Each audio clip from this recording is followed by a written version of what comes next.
Macchine con cappelli alpini per onorare le penne nere nella 3 giorni della Triveneta di Conegliano. I preparativi sono tanti, la città è in fermento, ma in fermento da tutti i punti di vista e c'è tutte le associazioni che oggi stanno lavorando per farsi trovare al meglio venerdì, sabato e domenica, 3 giorni che resteranno nella storia della nostra città. Città che vivrà una vera e propria invasione il sabato sera con gran finale sulla scalinata degli Alpini, tutto con un piano di sicurezza già attivo da giorni. Abbiamo fatto l'ultimo passo sulla sicurezza in prefettura con prefetto, questore, gli alpini sono oltre 150 che presidieranno il sabato sera, poi la domenica ci sarà la sfilata, ma come nel migliore delle tradizioni alpine tutto è stato programmato fino ai minimi dettagli. Una festa dove anche la gestione della pulizia della città e della raccolta dei rifiuti è stata rafforzata. Durante tutto lungo il percorso all'interno della città sono previsti 70 punti di raccolta differenziata sia per la parte organica, non organica, la carta, la plastica e il vetro.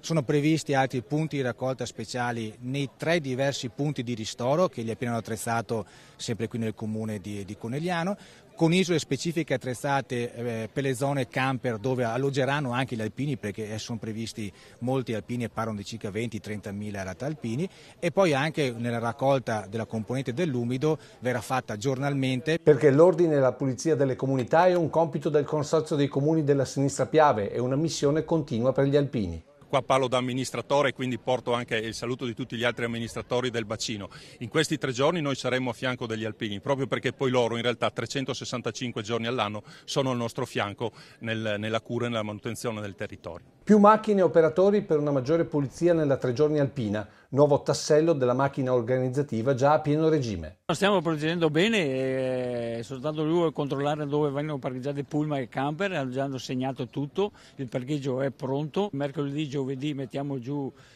sulle palestre le brandine, ci mettiamo anche un tappeto sotto in modo che non venga rovinato il parquet della palestra, e il resto lo stiamo controllando adesso da oggi in poi, tutto quello che abbiamo messo in campo che sia ordinato e pronto.